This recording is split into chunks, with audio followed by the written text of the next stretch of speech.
Salam keluarga El Shaddai. Bagaimana kabar hari ini? Tetap semangat dan tetap jangan lemah. Jangan takut.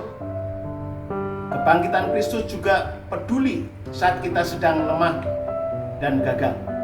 Hari ini saya akan bagikan firman bagaimana Tuhan Yesus sangat peduli saat murid-murid dalam kegagalan.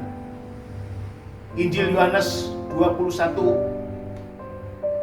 ayat 4 sampai 6 dan 9. Ketika hari mulai siang, Yesus berdiri di pantai, akan tetapi murid-murid itu tidak tahu bahwa itu adalah Yesus. Kata Yesus kepada mereka, "Hei anak-anak, adakah kamu punya lauk paut?" Jawab mereka, "Tidak ada."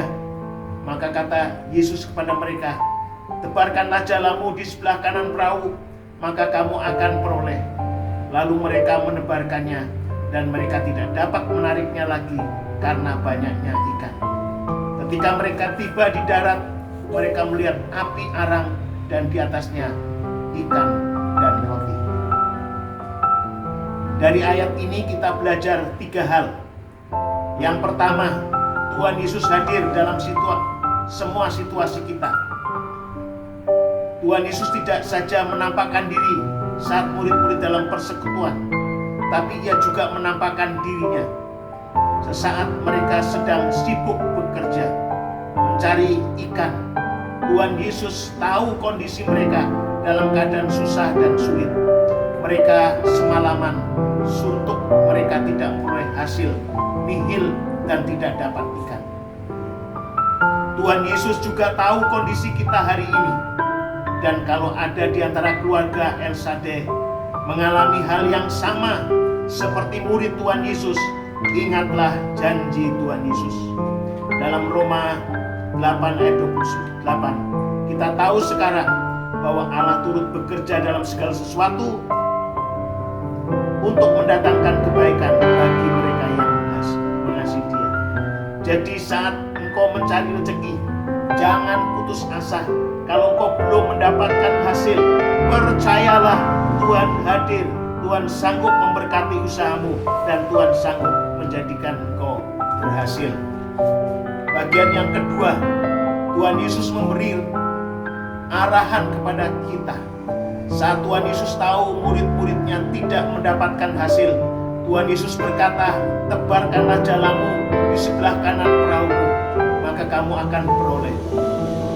Di sini kita belajar bahwa Tuhan Yesus selalu memberi kita perintah melalui firman Tuhan. Tujuannya adalah supaya kita berhasil dan berkemenangan. Masalahnya ada pada kita. Kita mau melakukan perintah itu atau malah beralasan dan berargumen.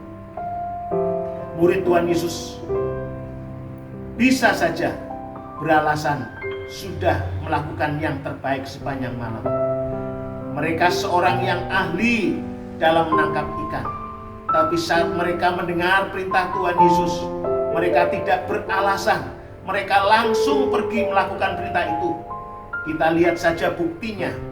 Saat murid-muridnya melakukan apa yang dikatakan Tuhan, mereka mendapatkan hasil banyak ikan. Jadi saat kita mendengar firman Tuhan, jangan gunakan logika kita. Imani firman itu dan jangan lupa selalu perkatakan firman Tuhan, bukan mengatakan kondisi kegagalanmu. Renungkanlah firman Tuhan siang dan malam dan bukan fokus kepada kondisi situasimu. Dan lakukan firman itu, jangan hanya mendengar sekedar tahu firman. Tunggu saja Tuhan. Firman itu akan menghidupkanmu. Firman itu mengubah kondisimu dan firman itu membawamu kepada kemenangan. Haleluya, puji Tuhan. Bagian yang ketiga, Tuhan Yesus peduli akan kebutuhan kita. Pada saat murid-muridnya sampai di darat, setelah mereka lelah bekerja, mereka melihat api arang, di atasnya ada ikan dan roti. Ini adalah bukti suatu perhatian Tuhan yang sangat luar biasa. Kepeduliannya itu detail kepada anak-anaknya. Dia tahu apa yang urgent, yang sangat dibutuhkan oleh anak-anaknya, yaitu makanan pada hari ini. Di sini kita belajar bahwa berkat Tuhan itu tidak hanya tergantung pada usaha kita, tetapi karena anugerah dan kemurahannya Tuhan. Murid Tuhan tidak perlu mengolah ikan yang mereka tangkap baru mereka bisa makan, tetapi mereka tetap bisa makan walaupun tidak mengolah hasil tangkapannya. Mereka, karena Tuhan menyediakan makanan siap saji, siap dinikmati, siap dimakan. Wow, ini dasarnya Tuhan kita, mengadakan yang tidak ada menjadi ada. Sama dengan kita sekarang, jika orang dunia harus bekerja mengolah hasil usaha dan baru bisa makan, tapi anak-anak Tuhan berbeda. Anak Tuhan harus bekerja sekuat tenagamu, tidak boleh malas, tapi jangan fokus pada hasil, tapi fokuslah pada melakukan perintah Tuhan. Walaupun tidak masuk akal, lakukan saja perintahnya. Saat kita sudah mengerjakan bagian kita, Tuhan mengerjakan bagiannya. Karena itu benar apa yang dikatakan oleh firman Tuhan dalam Matius 6 ayat 33-34. Tetapi carilah dahulu kerajaan Allah dan kebenarannya, maka semuanya itu akan ditambahkan kepadamu. Sebab itu janganlah kamu khawatir akan hari esok, karena hari esok mempunyai kesusahannya sendiri. Kesusahan sehari cukuplah untuk sehari. Haleluya, puji Tuhan. Tuhan Yesus baik. Dia sangat baik. Hari ini teguhkanlah hatimu kembali dan tetaplah percaya kepadanya, sebab Tuhan tahu segala kondisimu. Dia menuntunmu kepada kemenangan dan Dia menyediakan apa yang kita butuhkan.